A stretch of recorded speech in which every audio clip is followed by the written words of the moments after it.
మీరు ఇన్ని పోరాటాలు చేస్తారు, ఇన్ని ఉద్యమాలు చేస్తారు, కానీ ప్రభుత్వాలు వింటాయా మీ మాట అనుకునేవారు. ఇప్పుడు ఆ మాట ఎవరు అడగడం లేదు. ఎందుకంటే కాక్రోచ్ల దెబ్బ చూశాక. ఎందుకంటే కాక్రోచ్ల దెబ్బకి ఏకరికి మంత్రి వెళ్ళిపోయాడు. సో అందువల్ల ఇప్పుడు ఒక సానుకూల వాతావరణం దేశంలో నెలకొని ఉంది. ఎంత సానుకూల వాతావరణం అంటే ఆర్ఎస్ఎస్ చీఫే వచ్చి నిరసన తెలపడము కూడా ఒక చర్చలో భాగము అన్నాడు. ఎన్నికల్లో గెలవడమే నాయకత్వ లక్షణం కాదు అన్నాడు. అంటే నిన్నటిదాకా ఈ మాటలు మనం ఇప్పుడు ఇల్లే. ఈ భాష మనది, కానీ మన భాష ఇప్పుడు పాలకుల భాషగా మారిపోతుంది. ఎందుకు మారిపోతుంది? ఇన్స్టాగ్రామ్ దెబ్బకు మారిపోయింది. సో అందువల్ల ఇవాళ పోరాడితే పోయేదేమీ లేదు, బానిస సంఖ్యలు తప్ప అని ఎన్నడో ఇచ్చిన నినాదాలు, ఎప్పటి నుంచో ఇస్తున్న నినాదాలకు పోరాడితే పోయేదేమి లేదు, పనికిమాల లేబర్ కోడ్స్ తప్ప అని మనం చెప్పచ్చు. ఎందుకంటే మనం చూసాం వ్యవసాయ చట్టాల పైన రైతాంగం పోరాటం, అసలు ఏడాది పాటు భారీ పోరాటం జరిపారు. వాళ్ళ పైన సిబిఐ వెళ్ళింది, ఈడీ వెళ్ళింది, వాళ్ళ నాయకుల పైన. ఆఖరికి వాళ్ళకు మద్దతునిచ్చినటువంటి సెలబ్రిటీల పైకి ఇన్కమ్ ట్యాక్స్ కూడా వెళ్ళారు. ఏమైంది? ఆఖరికి ఒక ఏడాది తర్వాత నరేంద్ర మోడీ టీవీలో కనబడి మై మాఫీ మాంగ్ రహా హూ అన్నాడు. అయిపోయింది. ఇప్పుడు కాక్రోచ్ల దెబ్బకు మిత్రో అనేవాడు మై డియర్ ఫ్రెండ్స్ అంటున్నాడు, నమస్తే అనేవాడు హాయ్ ఫ్రెండ్స్ అంటున్నాడు. మీరు గమనించండి. సో ఎందుకు అంటే మనం ఎప్పటి నుంచో చెప్తున్నాం, ప్రజా ఉద్యమాలు, ప్రజా పోరాటాల ద్వారానే సమస్యల పరిష్కారం అవుతాయి. The power of the parliament కన్నా the power of the street చాలా శక్తివంతమైంది. ఎందుకు పవర్ ఆఫ్ ద స్ట్రీట్ శక్తివంతమైంది? ఇవాళ ధర్మేంద్ర ప్రధాన్ విద్యామంత్రిగా రాజీనామా చేయించింది ఎవరు? మోడీ ప్రభుత్వానికి మెజారిటీ లేదా? మెజారిటీ లేకపోవడం కాదు, రోజు రోజుకు పెరుగుతోంది. అదేదో లివర్ లాగా. సో మెజారిటీ పెరగడం ఏంది? ఎన్నికలు లేకుండా అంటే ఎన్నికలతో సంబంధం లేదు, పెరుగుతూనే ఉంటుంది. ఎందుకంటే నదులన్నీ సముద్రంలో కలిసినప్పుడు ఏ పార్టీలో గెలిచినా ఒక దగ్గరికే చేరుతారు. సో పార్టీలను చీల్చారు, నాయకులను కొన్నారు, మెజారిటీ తెచ్చుకున్నారు. కానీ power of the parliament, strength in the parliament could not protect Dharmendra Pradhan because there is no strength in the street. అంటే ధర్మం మన వైపు ఉన్నప్పుడు, న్యాయం మన వైపు ఉన్నప్పుడు, ధర్మం న్యాయం వెనకాల స్ట్రీట్లో పోరాటం జరుగుతున్నప్పుడు power of the parliament, power of the state కూడా ఏమీ చేయలేకపోయింది. కారణం ఏమీ చేయకుండా ఊరుకున్నారా? అన్ని రకాల ప్రయత్నాలు చేశారు. చివరకు పెల్లెట్ గన్లు ప్రయోగించారు, లాఠీలకు ఇనుప శూలాలు పెట్టి కొట్టారు. ఆఖరికి ఎక్స్పైరీ అయిన బాష్పవాయు ప్రయోగించారు. క్వాలిటీ బాష్పవాయు వద్దని చెప్పి. డేట్ ఎక్స్పైర్ అయిన మెడిసిన్స్ మీరు కనుక అమ్మితే అది నేరం అవుతుంది. పోలీస్ వాళ్ళు ఎక్స్పైర్ అయిన బాష్పవాయు ప్రయోగిస్తే చట్టం అవుతుంది. కానీ ఎన్ని చేసినా లక్షలాది మంది బిడ్డలు ఒక చేతిలో మొబైల్ ఫోన్ పట్టుకొని రోడ్డు మీద పోరాడుతూ రీల్స్ చేస్తే, రీల్సే కదా అని అనుకుంటే ఆ రీల్స్ దెబ్బకు రీల్ అంతా తిరిగిపోయింది ఒక్కసారి. అందుకే నేను అనేది ఏంటంటే ఈ లేబర్ కోడ్స్ పైన కూడా ఏ డే విల్ కమ్, మీరు చూస్తుండండి. వన్ ఫైన్ మార్నింగ్ మళ్ళీ ప్రైమ్ మినిస్టర్ వచ్చి మాఫీ మాంగ్ రాహూ అని చెప్పకపోతే అయితే అది ఆటోమేటిక్గా జరుగుతుందా? జరగదు. రైతుల్లాగా, కాక్రోచ్లాగా పెద్ద పోరాటం జరిగితేనే అవుతుంది. ఎందుకంటే ప్రభుత్వాలు దానంతరదే కావు. ఎందుకు మరి ఈ లేబర్ కోడ్ పోవాలని అంటున్నాం? దేనికి పోవాలనుకుంటున్నాం? మీరు చూడండి ఎకానమీలో ఏం జరుగుతుంది. ఆర్థిక వృద్ధి రేటు ఏమో బ్రహ్మాండంగా ఉంది, 6 to 7% గ్రోత్ రేట్. ఈ టైంలో కూడా ప్రపంచంలోనే fastest growing economy India. Top 5 ఎకానమీస్లో ఒకటి ఇండియా. కానీ మరి మరోవైపు ఎందుకు రోడ్డు మీద ప్రజలు పోరాడుతున్నారు? నాకు నిజంగా అర్థం కాని క్వశ్చన్ ఏంటంటే, why people are protesting when economy is growing? Economy growth లేకపోతే పీపుల్ ప్రొటెస్ట్లోకి వచ్చారంటే అర్థం ఉంది. Why people are protesting when economy is growing? The last 30, 40 years, at least 30 years చూస్తే economy minimum 6 to 8% growth rate ఉంది. మరి 6 to 8% growth rate ఉన్నప్పుడు రైతులు పోరాడుతున్నారు, కార్మికులు నోయిడా చుట్టూ దేశ రాజధాని చుట్టూ ఉన్నటువంటి కార్మికులు తిరగబడుతున్నారు, ఇప్పుడు యూత్ తిరగబడుతున్నారు, మిడిల్ క్లాస్ యూత్, జనరల్గా బయటికి రాని యూత్. మరి ఎందుకని ఇది జరుగుతుంది అంటే ప్రభుత్వాల విధానాలు ఎటువైపు ఉన్నాయన్నది ఒక డైమెన్షన్. ఎటువైపు ఉంది అంటే మీకు ఈరోజు ఎంప్లాయ్మెంట్ ఏం క్రియేట్ అవుతుంది, ఏ రకమైన ఎంప్లాయ్మెంట్. ఒకవైపు ఏమో ఎకనామిక్ పాలసీస్ తీవ్రమైన అన్ఎంప్లాయ్మెంట్. అజీం ప్రేమ్జీ యూనివర్సిటీ వారి state of working India report ప్రకారం 40% of graduates are unemployed in India. 40% of graduates unemployed గా ఉన్నారు. మరోవైపు ఏమో ఎడ్యుకేషన్ ఎక్స్పాండ్ అవుతుంది, హైయర్ ఎడ్యుకేషన్. 2014లో 18 to 23 years మధ్య వయస్సు వాళ్ళలో 23.7% had access to higher education. ఈరోజు 30% పెరిగింది. అంటే the number of educated youth are increasing and there is no commensurate increase in the employment opportunities. Sir ఈ ఎకనామిక్స్ మాకేం సంబంధం సార్ అని మీరు అనుకునేది. మీకు ఎందుకు సంబంధం అంటే when economy creates greater supply than demand, what will happen? Your bargaining power will come down. ఇవాళ మీరు కంపెనీతో పోరాడితే నాకు శాలరీ పెంచమని, నిన్ను తీసేస్తే నాకు 4 దొరుకుతారు, నిన్ను తీసేస్తే నాకు 5 దొరుకుతారు. ఈ మాట ఎందుకంటున్నారు? ఈ మధ్య నేను ఆర్టిజాన్ల ఎలక్ట్రిసిటీ డిపార్ట్మెంట్లో ఆర్టిజాన్స్ అని ఉంటారు. ఆర్టిజాన్ అంటే వేరే మీనింగ్ వస్తుంది కానీ అక్కడ డిపార్ట్మెంట్లో కొంతమందికి ఆర్టిజాన్ పేరు పెట్టి శాలరీ తప్పిస్తున్నారు. వాళ్ళ దగ్గరికి వాళ్ళు సెక్రటరీ దగ్గరికి పోతే ఐఏఎస్ అధికారి అంటాడట, నిన్నొక్కరిని తీసేస్తే నాకు 4 దొరుకుతారు అన్నట. నేను వాళ్ళ ధర్నాకు పోయి చెప్పాను, ఐఏఎస్ అధికారిని తీసేస్తే 5 దొరుకుతారని చెప్పాను. యంగ్ ఐఏఎస్ ఆఫీసర్లు 5 దొరుకుతారు ఆయన జీతంలో. రేపు మిమ్మల్ని కూడా అదే మాట మాట్లాడతారు. ఎందుకు? When economy is creating more unemployed educated youth, there is a miss match in the demand and supply. ఎప్పుడైతే ఈ demand and supply miss match ఉంటుందో క్యాపిటల్ ఎక్స్ప్లాయిడ్స్ ద లేబర్. క్యాపిటల్కు, లేబర్కు, వర్కర్కు, మేనేజ్మెంట్కు మధ్య ఎకనామిక్స్ భాషలో చెప్పాలంటే క్యాపిటల్కు, లేబర్కు, మన సామాన్యుని భాషలో చెప్పాలంటే యాజమాన్యానికి, కార్మికుడికి, యాజమాన్యానికి, ఉద్యోగికి మధ్యనున్న ఎబిలిటీ టు బార్గెయిన్ ఖచ్చితంగా యజమాని వైపుగా మారిపోతుంది. అందుకే మన నెగోషియేటింగ్ స్ట్రెంగ్త్ పెరగాలన్నా కూడా మనం అన్ఎంప్లాయ్మెంట్కి వ్యతిరేకంగా పోరాడాలి. చాలా మందికి అర్థం కాని విషయం ఏంటంటే నా సమస్యలు అనుకుంటారు. మీ సమస్యలు వాక్యూమ్లో ఉండవు. మీ సమస్యలు ఓవరాల్ ఎకనామిక్ కాంటెక్స్ట్లో భాగంగా ఉంటాయి తప్ప వాక్యూమ్లో ఉండవు. ఇవాళ మీరు చూడండి, అవినీతికి వ్యతిరేకంగా మనం పోరాడాలి అన్నారనుకోండి, నాకేం సంబంధం సార్ అవినీతి అని ఒక అనొచ్చు. ఏం సంబంధం? ఇంతకుముందు మాట్లాడితే గవర్నమెంట్ హాస్పిటల్లో మెడికల్ రిప్రజెంటేటివ్ ఎలో చెయ్యం. ఎందుకు ఎలా చేయరు? ఇది ఎంత ఉమెన్స్ కాలేజీలో మెన్ను ఎలా చేయమన్నట్టు. ఎందుకు ఎలా చేయరంటే మా డాక్టర్లు అవినీతి పరులు, మీరు వచ్చి డబ్బులు ఇచ్చి కొనేస్తారేమో అని భయం అంటారా?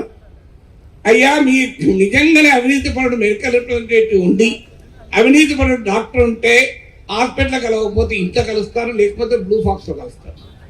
ఎక్కడో కూడా కలుస్తారు, కలవకుండా ఉండలేదు, మీరు ఆపలేరు. ఎప్పుడు కూడా ఇద్దరు అవినీతి పరుల కలయికను, ప్రేమాయానాన్ని ఎవడో ఆపలేడు.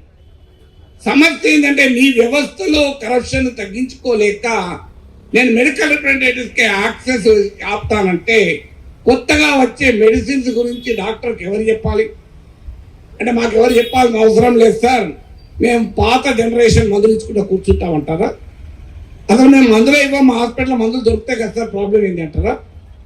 సో ఎందుకని చెప్తున్నారు? భారత రాజ్యాంగం కల్పించింది రైట్ టు వర్క్ అని. I have a right to work. నువ్వు తీసుకోకు medicine, that is a different story. But I have a right to tell you, మీ ఇంటికి వచ్చి ఆకుకూరలు తీసుకుంటారా అంటే నువ్వు నా ఇంటికి ఎందుకు వచ్చావు, ఆకుకూరలు ఉన్నాయని చెప్పి కోర్టులో కేసు పెట్టగలరా ఎవరన్నా? సో అందువల్ల రైట్ టు వర్క్ అనే దానికి కూడా ఎఫెక్ట్ ఎందుకు చేస్తున్నారు? Because unless we fight against the larger issues. ఇవాళ మీరు చూడండి, కార్పొరేట్ కంపెనీల ప్రాఫిట్స్ ఏమో పెరుగుతున్నాయి, వేజెస్ యొక్క కాంపోనెంట్ ఏమో పెరగడం లేదు. Why this mismatch between the wages and the profits? ఎక్కడైనా మీకు ప్రాఫిట్ తగ్గుతున్నాయా? ఫలితంగా ఏం జరుగుతుందంటే ఎకానమీలో ఒక 10 to 12% of the population are reaping the rich dividends of economic growth, whereas 90% of the society is cut off from this economic growth. ఇది నేను economic చెప్పడం కాదు, మీకు సింపుల్. ఒక మారుతి షోరూమ్కి వెళ్ళి ఏ కారు అమ్ముడుపోతుందని అడగండి. చిన్న తక్కువ రేటున కార్లు అమ్ముడుపోతలేవు, ఎక్కువ రేటున కార్లు అమ్ముడుపోతున్నాయి. మీకు 1 crore and above ఉన్న కార్లోమో అమ్ముడుపోతున్నాయి, 10 లక్షలు ఉన్న కార్లోమో అమ్ముడుపోవడం లేదు. మీరు కావాలంటే 10 lakh కారు కావాలంటే ఇప్పుడు షోరూమ్కి వెళ్ళి కొనుక్కోవచ్చు. కానీ 50 లక్షల కారు వెంటనే దొరకదు, ఆర్డర్ ఇచ్చి మీకు వెతుక్కోవాలి. ఎందుకంటే అక్కడ డిమాండ్ ఉంది, ఇక్కడ డిమాండ్ లేదు. కారణం ఏంటి? లగ్జరీ కార్స్లోమో సేల్స్ ఉన్నాయి, బడ్జెట్ కార్లో సేల్స్ లేవు.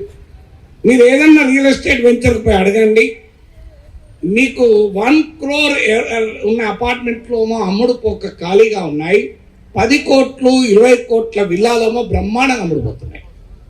అంటే ఏంటి? What does it indicate? It indicate A K-shaped economy where a small section is enjoying the benefits of the economic growth while the majority is deprived of that economic growth. అందువల్ల ఇవాళ మీ డిమాండ్స్ని ఎక్కడ ఏ కాంటెక్స్ట్లో చూడాలి? ఎందుకు ఈ labour కోడ్స్ను మరి ఎందుకు రద్దు చేశారు? లేబర్ కోడ్స్ ఎందుకు రద్దు చేశారంటే ఈ ఫినామినన్ ఆఫ్ మీకు కార్పొరేట్ల వారి క్యాపిటల్ యొక్క లాభాలను పెంచి వేజెస్ యొక్క లాభాలను తగ్గించడం, మేనేజ్మెంట్ యొక్క లాభాలను పెంచి కార్మికుల ఉద్యోగుల వేతనాల్ని నియంత్రించడం. అందువల్ల there is an appropriation, there is a deliberate economic process to appropriate the wealth in the hands of the very few people. There is an economic process ఎప్పుడు ఉండాలంటే it should act as a redistribution from haves to have nots ఉండాలి. కానీ ఇప్పుడున్న ఎకానమీలో there is a redistribution from the common man to the corporate wealth. అందుకే మీరు గమనించండి, బిలియనీర్ల సంఖ్య ఇండియాలో పెరుగుతుంది.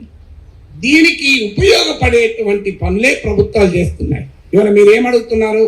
అయ్యా మాకు స్టాట్యుటరీ వర్కింగ్ రూల్స్ కావాలి అని అడుగుతున్నారు. ఏంటి స్టాట్యుటరీ వర్కింగ్ రూల్స్? ఎన్ని గంటలు పని చేయాలి? సో ఒక మినిమం మా పని నిబంధనలు చెప్పండి అని అంటున్నారు. పార్లమెంట్లో కూడా స్టాట్యుటరీ వర్కింగ్ రూల్స్ ఉంటాయి, కోడ్ ఆఫ్ కండక్ట్. ఎంపీలకు కూడా ఆ కోడ్ ఆఫ్ కండక్ట్ను ఫాలో కాకపోతే పార్లమెంట్ సస్పెండ్ చేస్తారు. అయ్యా మీ ఎంపీలకోమో కోడ్ ఆఫ్ కండక్ట్ ఉంటుంది, మాకెందుకు ఉండదు? మేమేమడుగుతున్నాం? అయ్యా మాకు మా వర్క్ డిఫైన్ చేయండి, లేకపోతే అన్డిఫైన్డ్ వర్కింగ్ అవర్స్ ఉంటున్నాయి. సేల్స్ టార్గెట్ల పేరుకి అటాక్ చేస్తున్నారు. సేల్స్ టార్గెట్ అనేది ఒక కంపెనీ, ఒక ఫార్మాస్యూటికల్ కంపెనీ సేల్స్ కేవలం సేల్స్ రిప్రజెంటేటివ్ పైన ఆధారపడి ఉంటుందా? It is a function of several factors. మీకు కంపెనీలు తయారు చేసే ప్రొడక్ట్ మీద ఉంటుంది, మార్కెట్లో ఉండే కాంపిటీషన్ పైన ఉంటుంది, ప్రజల పర్చేసింగ్ కెపాసిటీ పైన ఉంటుంది, ప్రైస్ ఆఫ్ ద ప్రొడక్ట్ పైన ఉంటుంది, క్వాలిటీ ఆఫ్ ద ప్రొడక్ట్ పైన ఉంటుంది, ఇలా purchasing capacity of the consumer పైన ఉంటుంది. కానీ ఎంటైర్ సేల్స్ పర్ఫార్మెన్స్కు సేల్స్ రిప్రజెంటేటివ్నే భారము అనే రీతిలో అటాక్ ఎందుకు చేస్తున్నట్లు? Precisely because our bargaining power has come down, their bargaining power has increased.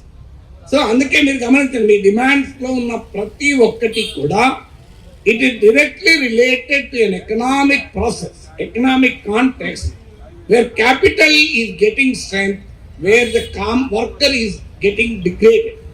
ఈ ప్రాసెస్ను మనం ఫైట్ చేయకుండా, ఈ ఎకనామిక్ పాలసీస్ను ఫైట్ చేయకుండా, ఈ ఎకనామిక్ కండిషన్స్ను ఫైట్ చేయకుండా మీ డిమాండ్ కూడా మీరు సాధించుకోవడం సాధ్యం కాదు. ఎందుకంటే ఇవాళ ఏం జరుగుతుంది? Only 10% of the employment is assured employments. ఆ అష్యూర్డ్లో కూడా మీరు ఐటీ రంగం నుంచి ఫార్మా రంగం వరకు టాక్సిక్ వర్క్ కల్చరే కాదు, ఎనార్మస్ జాబ్ ఇన్సెక్యూరిటీ. ఎప్పుడు ఉద్యోగం పోతుందో ఎవరికీ తెలియదు. అందుకే మీరు గమనించండి, క్యాంపస్లో ప్లేస్మెంట్ రాక ఒకడు బాధపడుతుంటే 3 లక్షలు వచ్చేటువంటి వాడు కూడా బాధపడుతున్నాడు. ఎప్పుడు నన్ను హూస్టింగ్ ఈమెయిల్ వస్తుందో తెలియదు. ఎందుకు ఈ ఇన్సెక్యూరిటీ క్రియేట్ చేస్తున్నారు? ఈ ఇన్సెక్యూరిటీ క్రియేట్ చేయడం వల్ల తాము ఎలా కావాలనుకుంటే అలా హ్యూమన్ క్యాపిటల్ వాడుకోవచ్చు. So there is always a contradiction between the financial capital and human capital. ఈ ఫైనాన్షియల్ క్యాపిటల్ స్ట్రెంగ్త్ ముందు హ్యూమన్ క్యాపిటల్ స్ట్రెంగ్త్ వీక్గా ఉండడం కొరకు ఈ రకమైన కండిషన్స్ పట్టుకొస్తారు. ఫిక్స్డ్ టర్మ్ ఎంప్లాయ్మెంట్ అని చెప్పి, అసలు మీకు జియో ఫెన్స్ ట్యాగింగ్ అని చెప్పి, అంటే మీరు ఎక్కడ ఉన్నారు, మీరు ఏ నిరసనలో ఉన్నారు, ఏ ఉద్యమంలో ఉన్నారు, మాలాంటి వాళ్ళ మీదనైతే మీరేమైనా మాట్లాడితే క్రిమినల్ కేసులు పెడతాం. So there is a culture of fear, there is a culture of oppression, there is a culture of exclusion from this economic growth. ఈ culture of fear, culture of exclusion కు వ్యతిరేకంగా మనం ఫైట్ చేయాలంటే culture of silence ను ఛేదించాలి. Culture of silence ను ఛేదించి మన గొంతు విప్పామనుకోండి, ఖచ్చితంగా ప్రభుత్వాలు దిగివస్తాయి. ఎందుకు దిగివస్తాయంటే, నేను మొదట్లో చెప్పాను, power of the street is more than the power of the parliament. Strength in the street is more stronger then the strength in the legislatures. అందువల్ల డెమోక్రసీలో ప్రజల ఉద్యమాల ద్వారా, ప్రజా పోరాటాల ద్వారా బలమైన ప్రభుత్వాలను, బలమైన యాజమాన్యాలను కూడా గద్దదించవచ్చు అన్న దానికి దుదాం. డెఫినెట్గా పార్లమెంట్లో, చట్టసభల్లో మన వాళ్ళు ఉంటే, మన హక్కుల్ని ప్రతిధ్వనించే వారుంటే మన పోరాటం మరింత బలపడుతుంది. కానీ అల్టిమేట్గా మనం స్ట్రీట్లో చూపెట్టేటువంటి పవర్, మనం చూపెట్టేటువంటి స్ట్రెంగ్త్ ఒక రకంగా మనం నిర్మిస్తుంది. అలాంటి బలమైన ఉద్యమాలకు ఎఫ్ఎంఆర్ఐ మారుపేరు. ఎందుకంటే నేను పర్సనల్గా అట్లీస్ట్ 40 ఏళ్ళుగా చూస్తున్నాను మీ పోరాటాలను, 30-40 ఇయర్స్, అట్లీస్ట్ 20-25 ఇయర్స్గా నేను పర్సనల్గా పాల్గొంటూ వస్తున్నాను, ఇప్పుడు కాదు. సో అందువల్ల మీ ఉద్యమాల గురించి తెలిసిన వారిగా, మీ ఉద్యమ నాయకత్వ పటిమ, చైతన్యము, రాజకీయ చైతన్యం కలిగిన అతి కొద్ది మధ్యతరగతి సంఘాల్లో ఎఫ్ఎంఆర్ఐ అగ్రభాగాన్ని ఉంటుంది. సో నేను ఎన్నోసార్లు చూశాను, ఒక ఆర్టీసీ సమ్మె చేస్తే ఆర్టీసీ కార్మికుల కన్నా ముందు మెడికల్ అండ్ సేల్స్ రిప్రజెంటేటివ్స్ అక్కడ కనబడేవారు. ఆర్టీసీ విద్యుత్ రంగం సమ్మె చేస్తే ఆ విద్యుత్ ఉద్యోగులు రాకముందు మీరు ఉండేవారు. సో అంతటి రాజకీయ చైతన్యం, అందులో నొమాడిక్ ట్రైబ్ కనుక మన అందరికీ చైతన్యాన్ని అంటించేటువంటి లక్షణం. ఎందుకంటే అనివార్యంగా వృత్తిరీత్యా తిరుగుతూ ఉండాలి. మాలాంటి వాళ్ళు వృత్తిరీత్యా మాట్లాడుతూ ఎలా ఉంటామో మీరు వృత్తిరీత్యా తిరుగుతూ ఉండాలి. కనుక మీలో ఒక్కరికి రాజకీయ చైతన్యం ఎక్కితే 100 మందికి ఎక్కినట్టు లాభం. ఎందుకంటే ఇంట్లో ఉండరు కనుక నిరంతరం మాట్లాడుతూ కలుస్తూ ఉంటారు కనుక. అందువల్ల ఈ లేబర్ కోడ్స్కి వ్యతిరేకంగా జరిగే విస్తృత ప్రజా పోరాటంలో మీరు అగ్రభాగాన ఉంటున్నారు. అందుకు అభినందిస్తూ మీ ఉద్యమానికి పూర్తి మద్దతు తెలుపుతూ సెలవు.